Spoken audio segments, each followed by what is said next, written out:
down to do ePortfolio. And I think the bad weather and the back to school, I think we're all getting into the drudgery of September this time. So fair play to you all for turning up tonight. Like Helen said, if you have an idea or a question, just pop it in the chat box and she'll bring my attention to it. And if everyone keeps their mics on mute, just so there's no background noise, and we will do our very best to have you out of here at 9. I think we'll definitely have you out of here by 9, but we are happy to stay on at the end if people have questions or want to ask things once the recording stops. So as Helen said, we're both peer support pharmacists, and what does that mean? I suppose we volunteer to support the IIOP with CPD, so by doing these webinars, by supporting people who are having difficulty with logging on to the ePortfolio, by communicating with the IIOP for the profession, so they would often sound check or bounce things off us to say what's the feeling out there. And I think that was very much part of COVID, where the webinar series and different things came from, and given feedback on things. So by the end of today, we hope that you'll understand all what ePortfolio review standards are and how to self-assess against them. Be familiar with the time frame. I suppose that's one of the most important things, that you know what are the key dates, have you got your email organized, where can you get support, and that you can ask any questions that you have. I suppose to be very clear, we're not going to cover the legislative requirement of CPT or the structure of the IIOP. We're not going to cover how do you complete a CSAT or create a CPD cycle, and we're not going to talk about practice review. So if you're on here looking for any of those things, probably best not to waste your time and get off. Now, before you have a heart attack, we will cover how you can log a CSAT cycle further on, because I know that is one of the requirements, and that's one that can kind of worry people or confuse people about how to do that. So we will cover that. So what is ePortfolio review? So I suppose the legislation came in early 2016, and the first review happened in 2016-2017. The PSI was responsible for who was selected, and all pharmacists 3 or more years qualified can be expected to be called every 5 years. So like we said at the beginning of the call, there's a lot of people here who's their second time. So it may be over 5 years since, or 5 years since you've been selected. So you're kind of like, oh, I did do that. What did I do? And this is like a refresher. And hopefully you'll just see a couple of slides and you'll be like, oh yeah, I remember all this and I know exactly what I'm doing. And then there's other people, because you've literally just qualified, you've just joined the register, that you now are in ePortfolio review for the first time. So hopefully we cover enough detail for everybody. And like we said, it is peer-led, so the pharmacists agree all the standards that the review is against. So how long does the ePortfolio review process take? This is kind of an important slide. So in August, the PSI notified you that you were being selected for ePortfolio review. And there's an initial window then where people can put in mitigating or extenuating circumstances, or say to the PSI, I can or can't do this. And then in September, the PSI will confirm the list to the IIOP of who has been selected for ePortfolio review for this year. So in October, the 25th of October, so that's the date for your diary, the IIOP will contact pharmacists who have been selected for review. And that is just something to make sure that the email address that you have registered with the IIOP, that it's an email address that you use and your access, and that you will be looking at around the 25th of October, but also that the IIOP emails don't go into your junk mail. So that's probably just a bit of housekeeping that is well worth doing in advance. And then I suppose the next key date is Monday, the 9th of January. And so that's when the first submission window opens. So you can submit your extract for review on Monday, the 9th of January. I find that's another important date to just put a reminder, an alarm on your phone to remind you of that. And then the final date is the 29th of January, because that is the date the submission window closed. Now that is an automatic computer type thing. So if you miss that date, there's no human can do anything about that. So it just blocks off at midnight on the 29th of January. And if you just forgot or something happened and on the 30th you're ringing the IOP saying, I just missed that deadline, there's nothing anyone can do. So they're two important dates to put in your diary. Now, what I'd also say as we go through it, when your portfolio review is ready to be sent in, if it's ready on the 9th of January, send it in. There's nothing worse than sitting looking at it for 20 days going, oh, will I fix this? Will I not fix this? If it's ready and it's meeting all the standards, send it in. And if or worse still, that you have it already, you've done the ready reckoner and you've checked it, and then you forget to put it in because you forget about the 29 closing date. But we'll cover that again further down in the presentation. And then there is another important date, which is in March, where we put a date come up with that, where there's the second submission window. So say if you submitted in January and some of the standards weren't met, you will get some feedback and you've got time to adjust it and change it, and you can resubmit it in March. Now, if you missed the January window, if it's gone into your junk mail and you missed it, or you just forgot about the date, you won't get that first submission chance, and you get to put it in March. But it's important not to miss that date either. So then in April, so it can seem like a really long process, but if you think about it, 20% of the register have been called for this. So it's a huge volume of people, and it takes time to get through it. So in April, it'll go through the quality assurance phase, and then in May, you will get notification of the review outcome. Does that make sense? So things that you'll notice on your dashboard. So when you log into your ePortfolio review, so you go onto your IIOP website, you log in and you click in My ePortfolio. And from October, when you have been called, your little My Review will turn kind of this pinky color and will have pending. Now that is not individual to you, that's everybody who has been called will turn to pending. So that means nothing, and that doesn't mean the window's open, that just means you are pending review for this year. And then on the 29th of January, until the review process is completed, which is May, that will turn to active.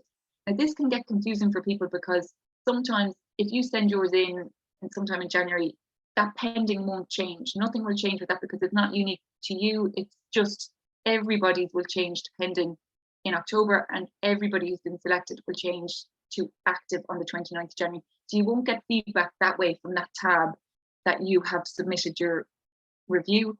And also, like, sometimes people can log in and think it's going to tell them where you are in the process or something. They're static, and they're the two versions of it. If that makes sense. So what are the possible outcomes on an ePortfolio review? So obviously there's standard met, so you've met all the standards for review and you'll be issued with your ePortfolio review certificate. You have then standard not met for year one. So if at the end of the review process, standards for review are not met, the IIOP will contact the pharmacist to support them in identifying their development needs. They will be given one more opportunity to participate in the following year's review, which will be your year two. Then you have standard not met year two. So if a pharmacist does not meet the review standards in their consecutive review, which is year two, the IIOP has a statutory obligation to inform the PSI. And then the last one is non-engagement. So in the event that a pharmacist does not engage with the process and does not submit an ePortfolio for review, the IIOP has a statutory obligation to inform the PSI. And again, that's really where we're saying junk mail, or, you know, don't make sure you're getting all the alerts and emails and that you don't miss information, because you could end up in a situation that you didn't realize or didn't intend to be in.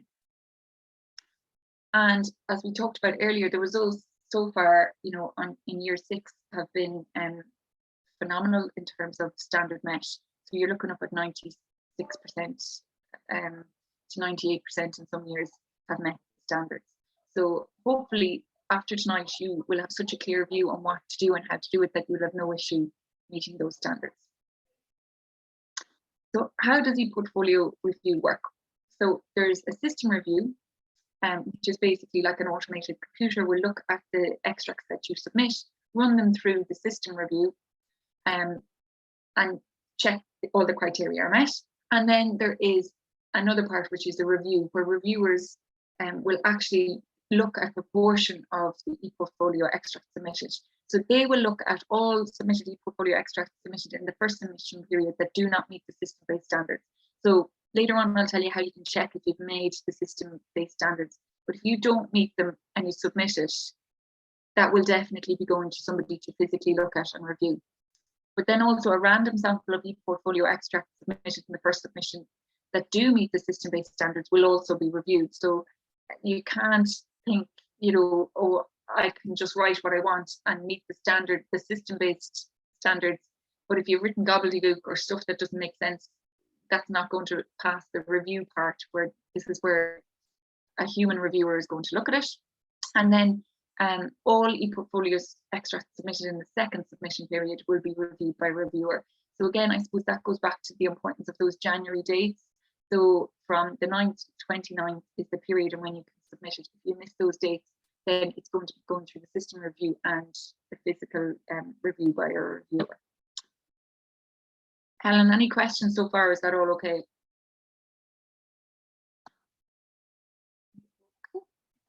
So what are the 2022-2023 standards? Was there a question, Helen? No questions. So these are the standards. So this is kind of one of the most important slides I think that you will need for submitting a portfolio review. And the top part of it is the review standards, and the bottom part of it then is the the top part is the system standards, and the bottom part is the review standards.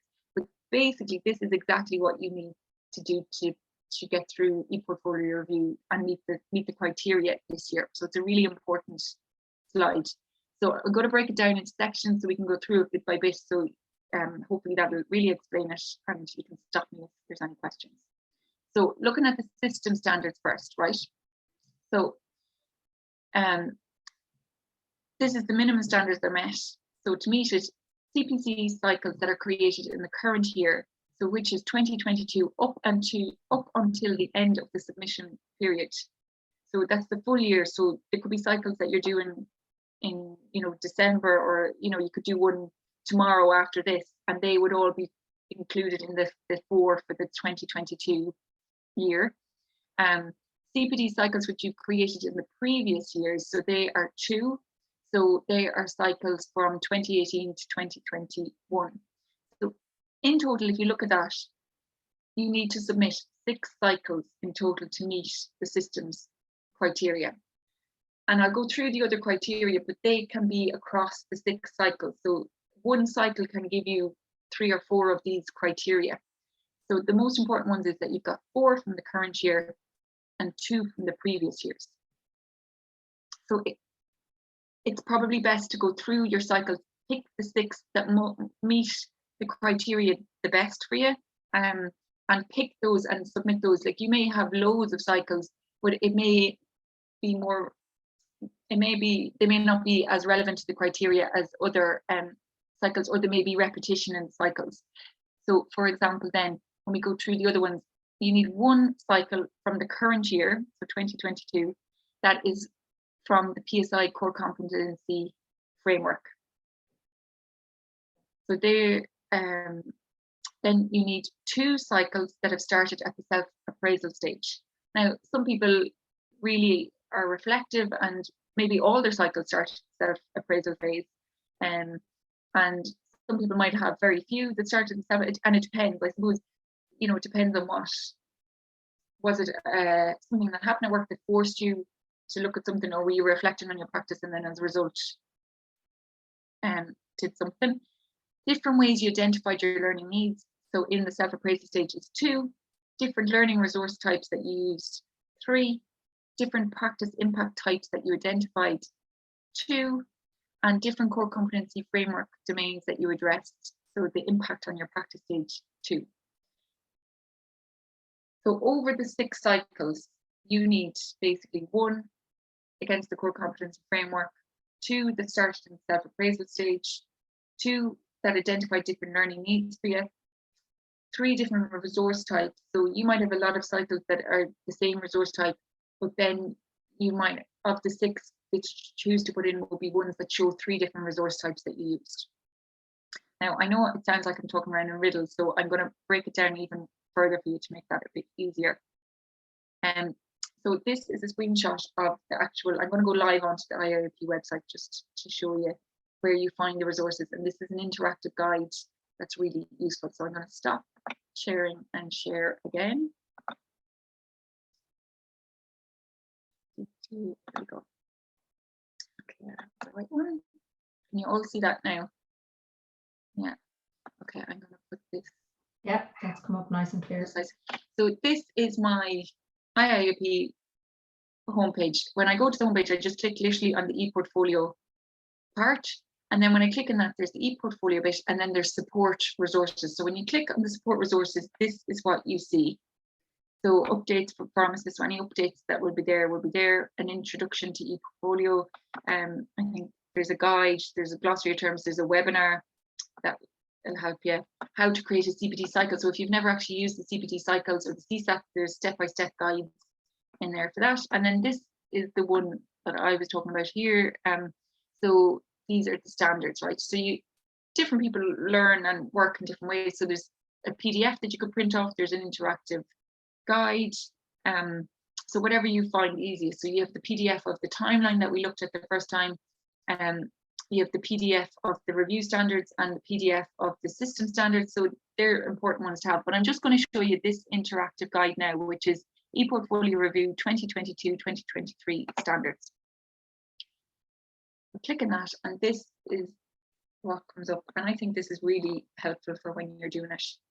So we said the first one was CPD cycles which you created in the current year. So that's including up to the end of the submission period 4. So I click on that, and it says the system checks to see there are at least 4 CPD cycles created in the current year. So here you're just seeing the date created, and the 4 of them are 2022, 2022, 2022. So they meet the criteria for doing it. Okay, and then you X back to get back out of that. Then I'm looking in the previous year, which is again going to be very similar. So I'm looking at this person has picked 1 from 2019 and 1 from 2020. So they're the 6 cycles that will work based on the year. Now, if we look into the actual criteria, so we were saying 1 cycle that originated in against a reflection on the PSI core competency framework. We'll expand that out again. And I'm coming here. So there's 2 different ways this can be done. So type A, you see in my list of cycles, I have one that has CCF here. So that's when I've actually gone in and done the CSAC tool online. At the end of it, you can click import complete, and it comes through and imports into your ePortfolio. So I can do it like that, and that could be one that will identify that that was done versus the core competency framework. The other way I can do it is if I haven't done it, gone in and actually gone through the CSAC tool, and I have done my reflection with the manual core competency framework where I've took it out and I've read it and I've looked at it and said, yeah, you know, that's something maybe I need to look at, or this will be one I'm maybe not as up to speed as I think I am, and I might do a bit of work on that.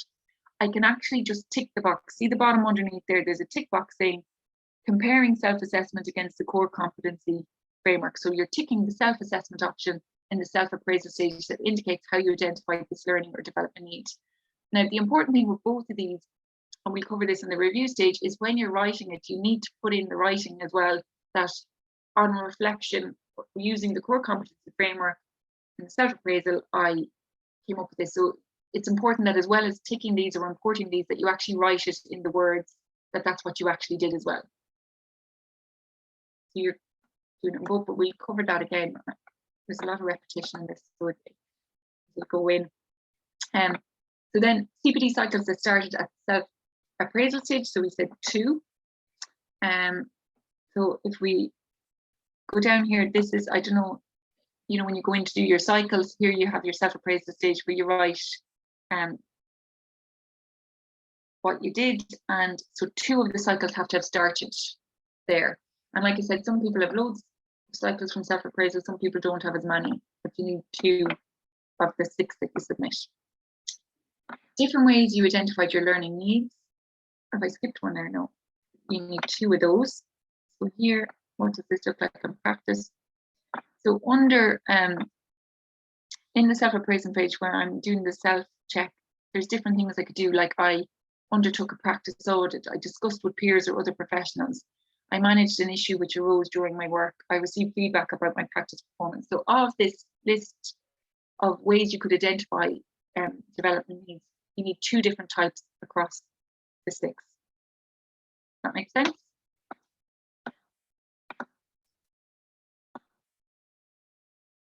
CPD learning needs, and then resource types. So we need 3 different resource types used, and this is in the action stage. I just expand that again.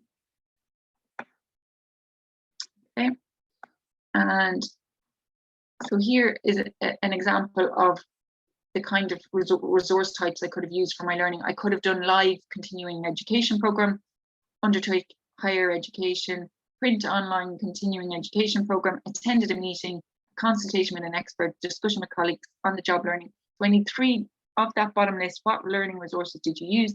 I need 3 different types across the 6 cycles. So if you've done fantastic CPD, which is always attending courses, you need a mix to show that, you know, some of it is discussions with peers or attending meetings, some of it is reading journals, and some of it is attending a course. So you need 3 different types to demonstrate that you've met the criteria for CPD.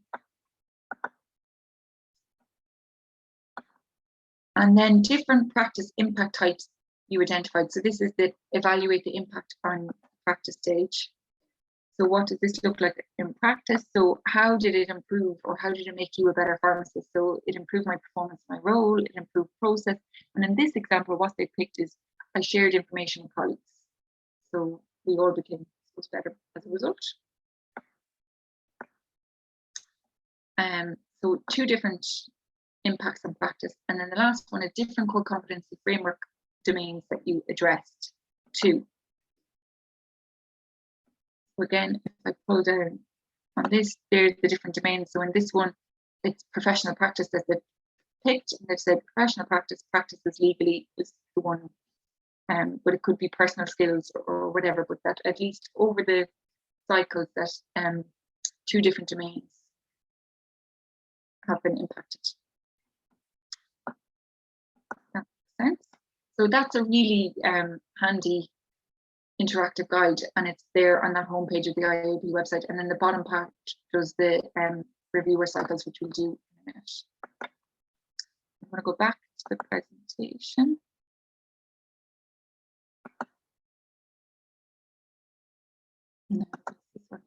No questions, Emily. Just one girl, her screen wasn't working, so I think she logged out and was trying to log back in. Can I just see everyone else if they could give a thumbs up, or that they can see the screens and could see everything fine? Yeah, okay, great. And anyone, any questions so on those system-based standards, are they fairly clear at this stage? No, and any of the first timers, if you want, when we finish the webinar, if there's more questions, we can hang on to answer them. No, it's all good in the chat, so they can see everything. No, Seamus, a question there. Can you admit more than 6 cycles? Yes, you can. You can, but you don't have to. You don't have to. And I suppose when we go through the reviewer ones, Seamus, what I'd be saying to you is you need to make sure that each cycle you submit meets the criteria. Now, when you're writing them, when we're doing our CPD and logging our CPD, we're not necessarily thinking of the criteria as we write them, and people have different ways of doing things. So not maybe all your cycles will meet, will be appropriate maybe to send in. So, or there might be 6 that, you know, you need to tidy up a bit and say there, you know, I wrote it in a different way, or I wrote it in haste, I didn't expect somebody else to be reading it. So if you tidy up 6 of them, you will meet the criteria when you submit them 6. So I suppose it's saying, if you submit more than that, that's fine. But those, once they're submitted, you can't submit them again. So in future years, if you're looking for previous ones to put in, you won't be able to put in ones that you put in. And also, we'll cover it later, but if you put things like names or data protection, they, you know, you can't submit that kind of stuff in it, but I'll cover that further down. Does that answer the question, Seamus? Yeah. Yeah, and I suppose the only other thing that I'd say is that if you submit more than that, if you do happen to be one of the percentage that, even though you meet all the system-based criteria and you happen to be reviewed, they are not going to review all your submission. They're only going to review an excerpt of it. So I'd be inclined to submit, like Emily says, you know, really good examples that meet as many of the review standards as possible, and that are quite reflectively written. because then it'll be easier if they are happen to be reviewed by a reviewer. Yep, thanks, Ellen. Okay, so how will I know that what cycles to submit? So I suppose that really leads on very well, Seamus, from that question. So there is a Ready Reckoner, which is an online tool available on your ePortfolio dashboard, and it will become available when the submission period opens in January. So another reason why to put that 9th of January as kind of like a little alarm bell in your calendar or something to remind you to say this is an important day. And I suppose I think I've also submitted one go of ePortfolio review 2 years ago. It's after Christmas, you're back at work, and it's kind of, you think, I'll never forget it. But suddenly the 9th of January is kind of a busy time. And so it is worth putting a reminder in. But what this does is it compares your selected cycles against the system-based standards, and it will use like a traffic light system to tell you if each standard meets the standards.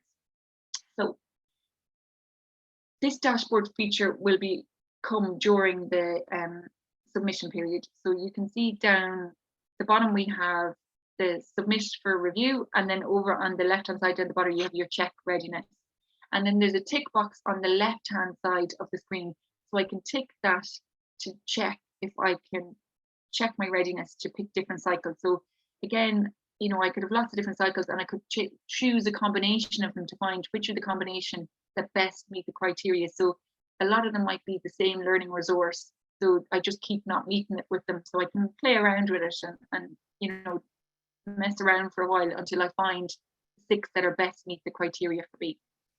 So here down at the bottom, the red box that I said is the check readiness button. There, the green button is the submit for review button. And then when they're submitted, you will see this will come up with the date, and it'll tell you the date that they were submitted.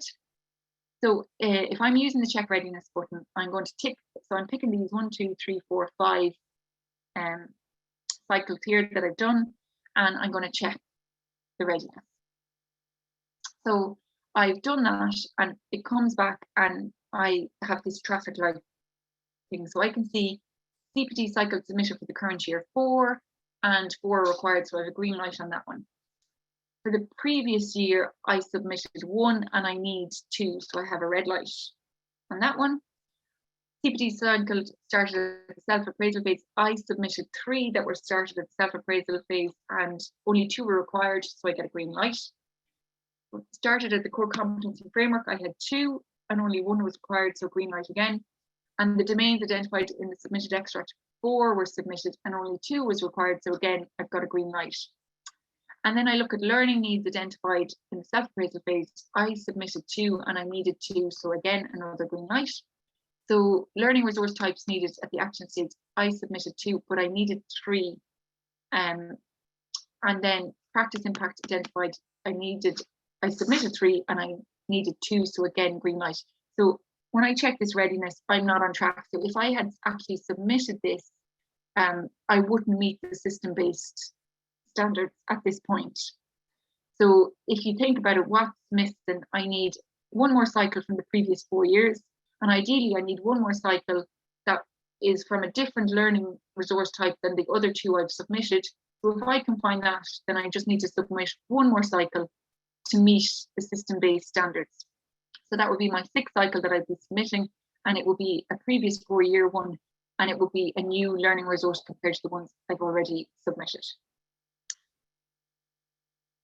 Okay, so then I can go back and pick a new cycle, so that from years previously, and put it in again and do my check readiness again, and you can see all green lights.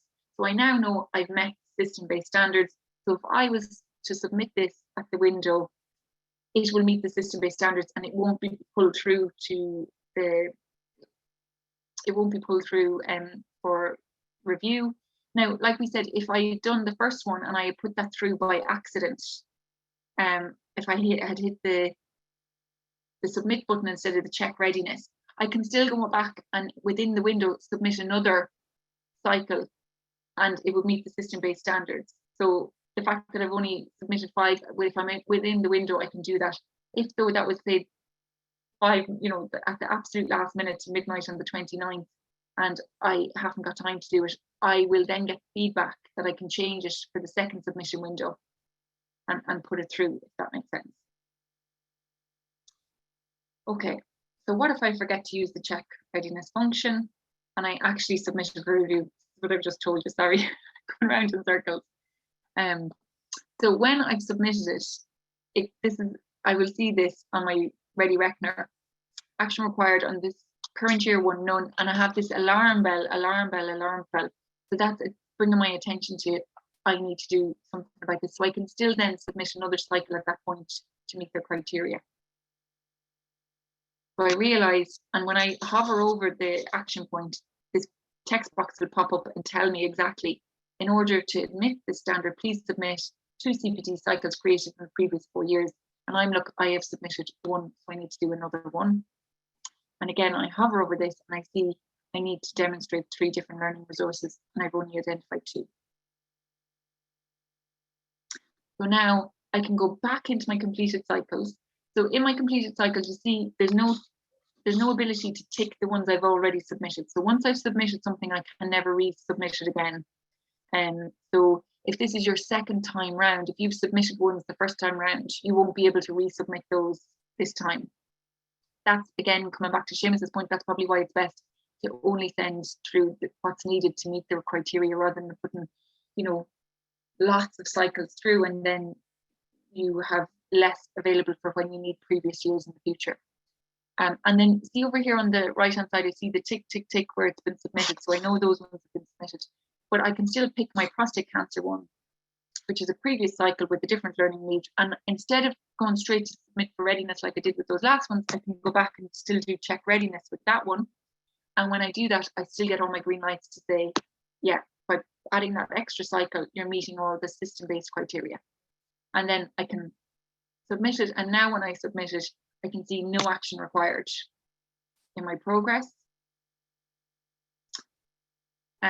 So the Ready Reckoner is only available during the submission period, which can be a bit frustrating for people, because I know, say, you're very keen and the submission period is until the 9th of January and you're here tonight in September getting ready for your ePortfolio review, but you can start to get things ready, start to get things in order, start thinking they're probably the 6th I'm going to get, or you can just wait till the 9th and say, you know what, I have a good load of cycles there. When the 9th comes, I'm going to pick a few and just see what meets the criteria, and then I'll see they're my 6 I'm going to submit, and I'm going to sort them out and get them in good order to put in.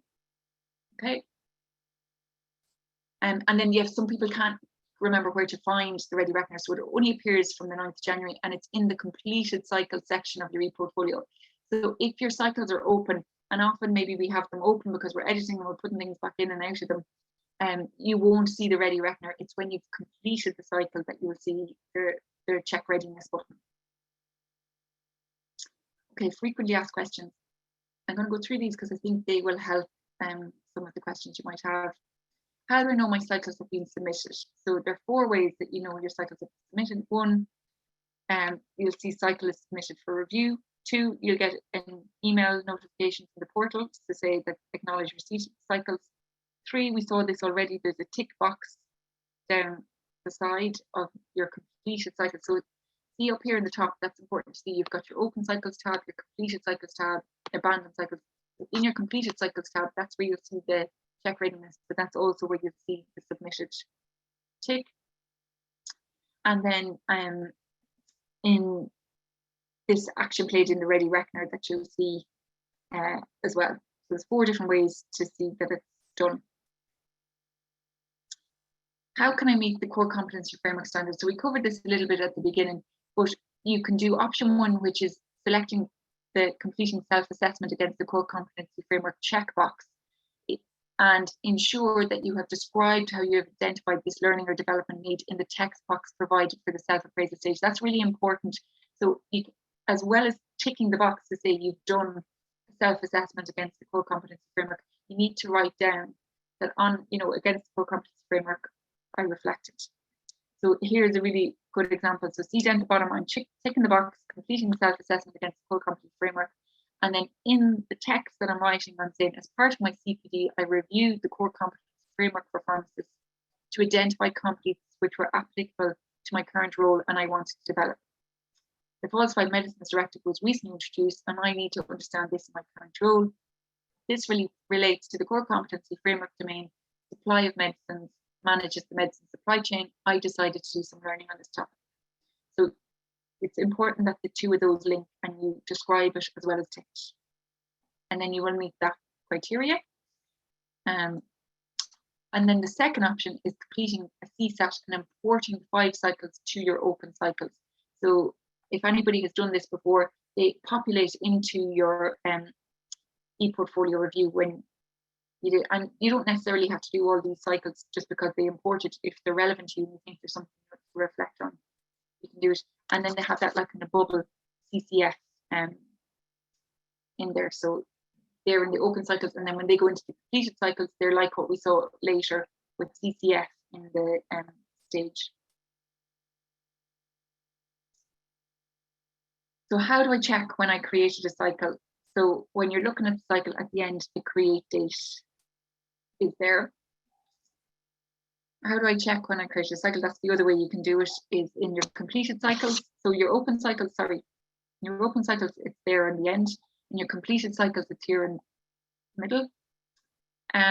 How do I record a CPD cycle retrospectively?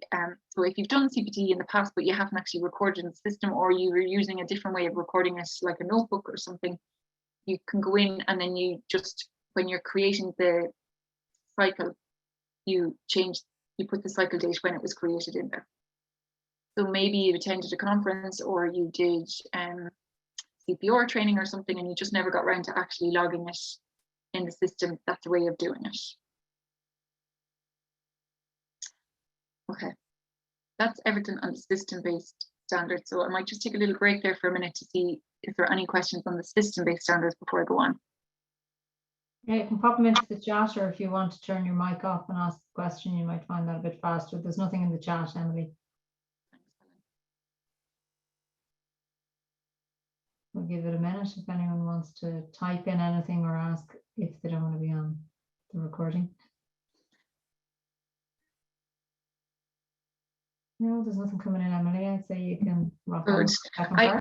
I sometimes feel when I'm going through the system-based things, it sounds like riddles because you feel like you're repeating yourself over and over and going around in circles. But it is very straightforward when you just look at that first slide that I was telling you, and keep it simple. 6 cycles, 4 from the current year, 2 from the previous years, and then just check all your different things. So it can be very daunting, like we said at the beginning, but if you just keep that in mind and keep it simple, it's very straightforward. Okay, so then we'll go on to the review standards. And like we said, the review standards, I covered this earlier, but they're all the submitted portfolios in the first submission that do not meet the system-based standards, a random sample of those that did meet the standards, and all ePortfolio extracts submitted in the second submission window. So what are the review samples? So the reviewers will review a sample of your cycles. They will not necessarily view them all. Therefore, please ensure that all submitted cycles meet the review standards. So Helen mentioned that earlier. So of the 6, they're not going to look at all 6 of yours and say, oh, these are fantastic. So every single one of them individually must meet the review standards. And I suppose the review standards are making sure that you have answered the questions. So you may use, in the past we've come across people who use the ePortfolio platform to kind of keep learnings, or maybe put copy and paste notes from different websites or from different courses in. They may have nothing relevant to the question that's asked there. So that might be a cycle that you may need to, create a new one and tidy up what your learning is to answer the question in a reflective way, rather than just using it for keeping information in. Not that you can't keep information in them. You use it what's best for you and for your learnings, but that is not necessarily a cycle that will be worth submitting. So how can I self-assess against the review standards? So in the self-appraisal part, you need to reflect on and record how you identified a learning need. Then you need to reflect and record your plan to address your learning need. So, what was your reflection? How did you plan on it? Reflect and record the actions that you took. Reflect and record on what you learned. and reflect and record on the impact that had on your professional practice. And I suppose one of the easiest ones to do is after tonight is to go on and do, I was called for ePortfolio review. I reflected on this and thought, I'm not quite sure what I need to do for that. And so I looked up the website, I realized that there was a webinar on, and I planned to go on the webinar. I signed up to the webinar. So what action did you do? I came on the webinar, I learned stuff, and then what impact did that have on you? So here are some examples of actual cycles. I don't know, will I give you a minute to read them rather than me reading through them like a,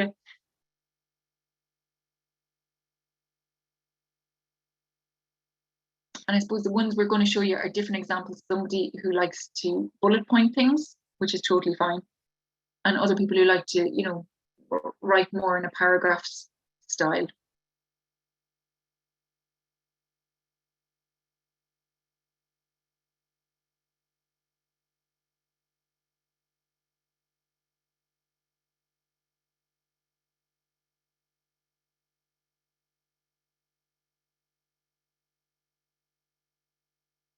So I suppose reading through that, there's a few things to look at. Number one, the cycle date was April 2020. So this would be a cycle for the previous 4 years. So this would meet one of the two for the previous 4 years. The cycle title, Practices Legally, and it's the CCF. So this also meets the criteria of being part of self-reflection against the core competency framework. And then you see in the self-appraisal, they actually write it down. Having completed CSAT back in January, one of the suggested competencies for me was practices legally. In light of the recent changes to prescription legislation due to COVID-19, this seems more relevant than ever. So in all your CSAT ones, just remember that one CSAT one you need to write in the self-appraisal, having completed the CSAT or on reflection against the core competency framework. And then the plan, what do I like, and bullet points, this is perfect. What do I plan? I'm going to look up the legislation, I'm going to figure out what I'll do in practice, update procedures in store, and update my staff. What action did I do? Well, I read the amendments to the legislation, I read the update from the PSI, I printed out all the guidance, I delivered a staff training.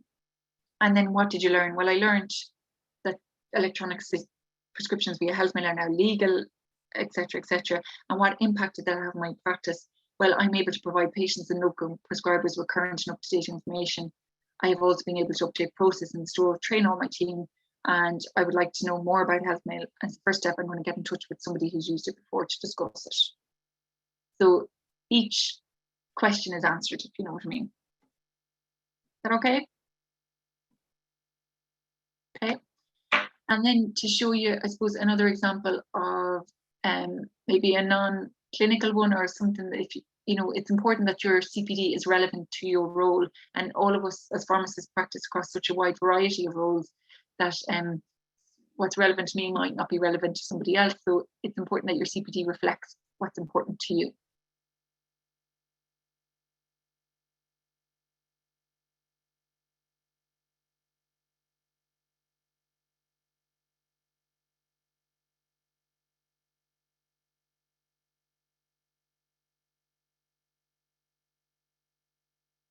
So I suppose at first glance, this one was created in 2019, so a previous one. It's also a CSAT, but this is a self-tick one. So they've described it in the first paragraph. I completed my CSAT, and one competency was suggested was organisation and management. I feel like I'm constantly chasing deadlines. I don't feel like I can finish one task without being pulled in different directions. I'd like to learn how to prioritise tasks, focus my attention, and generally feel more like I'm in control of my workload. What's my plan? Well, HR have a workshop called Time Matters. According to the agenda, it focuses on multiple aspects of how to be more effective at work, including time management, moving things along quickly, and how to avoid common pitfalls. I'm going to book a session into this. I'm also going to link up with my colleague Dan, who I've always admired for his organisational skills, and he can probably give me some good advice. And then what action? Well, I attended the workshop. It was really helpful. I had lunch with Dan, and he gave me some good tips on how to manage my Outlook calendar. What was my learning? Well, I learned that there were many different ways to my time more effectively from an organizational perspective, but also from an assertiveness perspective. As a result, I now know how to use multiple functions in Outlook, including prioritizing tasks, managing my calendar. I also learned some strategies for prioritizing and learning how to manage people's expectations around turnaround times. I've learned tips on how to stay in control, and I particularly enjoyed sessions on mindfulness. Dan suggests I might benefit from a leadership and development course. I think this could really help me and my confidence and assertiveness. I'm going to start researching course new year. So very different to the other one, which was all bullet points, and this is much more, narrative and wordy, but both perfectly meet the criteria. And then what was the impact? I'm seeing the benefits. I'm using my Outlook more effectively. My inbox is easier to manage. I can identify high priority tasks. This has made my workload more manageable. Is that okay? And then this is a perfect example of tonight, I suppose. And again, it's in between. It's not as wordy as the last one, but still not bullet pointy. So I was randomly selected by the PSI for the next ePortfolio review. I needed more information on the standards and how to submit a cycle. I'm comfortable with ePortfolio system to save my cycles, but because I've been doing that for the last few years, but I've never submitted cycles and I needed more information on that. So I looked at the ePortfolio review section of the website. There were helpful resources on how to submit a cycle. I was able to check timelines for mission and standards for my cycles. I'm also going to ask a friend of mine who did it last year for help. And then what action did I take? I found the resources specifically tailored to my 3 questions: how to submit, what the standards are, and what the timelines are. I also learned that there's information webinars I can attend, and I logged onto one of them and learned how to meet the peer review standards as well as system-based standards.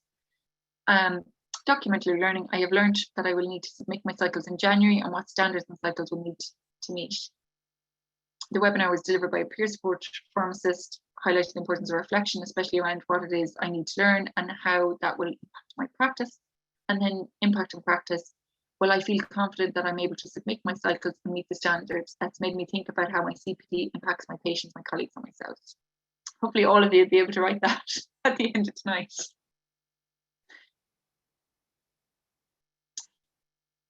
Okay, any questions on those before I go on to the next bit, or all fairly straightforward?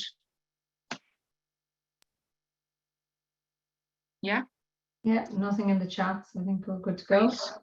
So how do I know if I'm selected for review? So you actually don't. So the reviewers undertake a review of a proportion of the ePortfolio extracts submitted.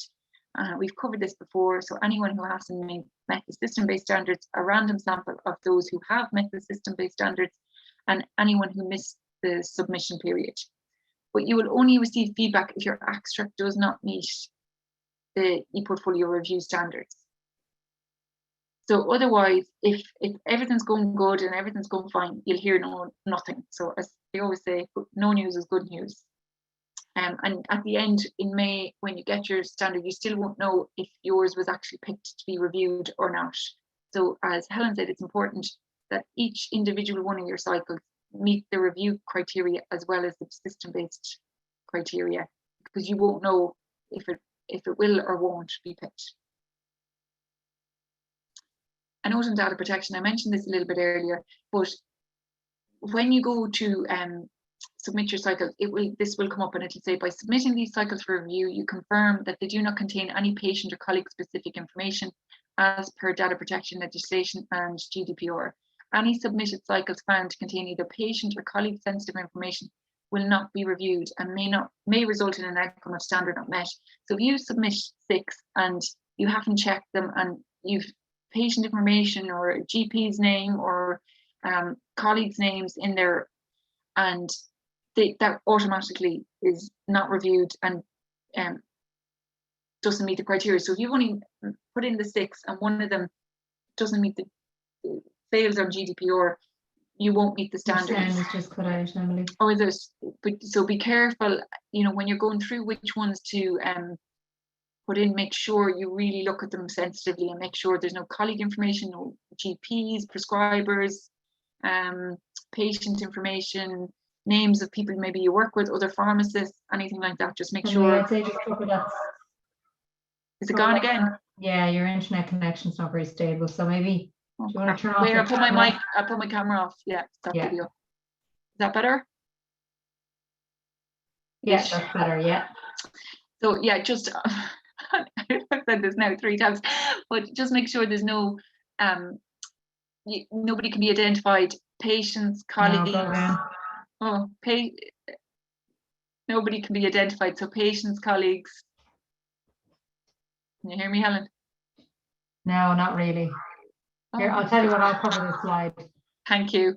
Okay, so there's a note on data protection. So it's to make sure that when you're submitting the cycles for review, that you make sure that they don't contain any patient, colleague specific information as per GDPR, because if there's any submitted cycles and they're found to contain either patient or colleague sensitive information, they're not going to be reviewed, and therefore you may get an outcome of standard not met, because that might be one of your 6 cycles that you submit and they'll discount it, which means you'll have only submitted 5. Everyone else says their sound is fine, so I'd say continue on there, Emily. Okay. Yeah, and then the other thing is, if you don't want to identify yourself to the reviewer, make sure you don't put your own name in there. Now, you might be quite happy to upload certificates or anything like that, but anything you do with your own name on it, that will make you identifiable to the reviewer, because otherwise the reviewer will not know who you are. So it's your choice if you want to make yourself identifiable or not. So again, that's the example of what we were saying. You might have certificates and everything uploaded to your CPD, but actually you want to submit it without those in it, so you can recreate that cycle and tailor it more to one that you're happy to submit. Okay, where can I find more information? So where we showed you, when you log on to the IAOP website, and you click on ePortfolio up here, that little symbol, and then you have all these ePortfolio, managed cycles, CSAT, my progress reviews, and then the support resources. And they're really good resources in there. Like I said, there's PDFs that you could print off. I'd really recommend printing off the PDF of just all the standards. And that interactive guide I showed you is in there under the 2022-23 ePortfolio review standards and timeline. And the PDF of the timeline is there as well, if that makes it easier for you to remember the dates. So top tips, expect your email from the IAOP the 24th of October. So again, be on the lookout for that, or checking that it comes. The 9th to 29th January, the first submission period. The week commencing 27th February will be when you're getting feedback if you missed the criteria on that first submission. And early March is the second submission period, and then early May, the outcomes are published. Check your email. All of the emails will come from info@iiop.ie, and every year there's phone calls to the IRB saying we didn't get the notification, or some of them went missing. Some email servers automatically store in junk emails, so be on the lookout for that to check that it's going into the right email address and that you don't miss anything. Use the Ready Reckoner. You do not need to submit all your cycles. The check readiness function will help you identify the correct range of cycles to submit to meet the systems-based standards. And you can get more support from the IAOP ePortfolio review support resources, the help desk support at iiopinfo@iiop.ie.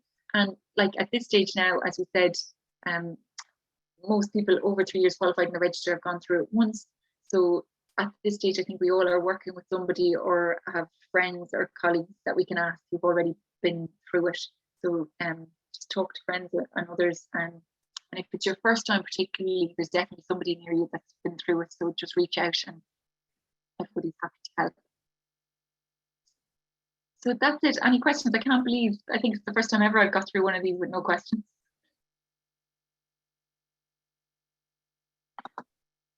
Good. I'm going to stop the recording, Emily, and then we can go. Yeah, through great. questions. Yeah, that might actually start the question.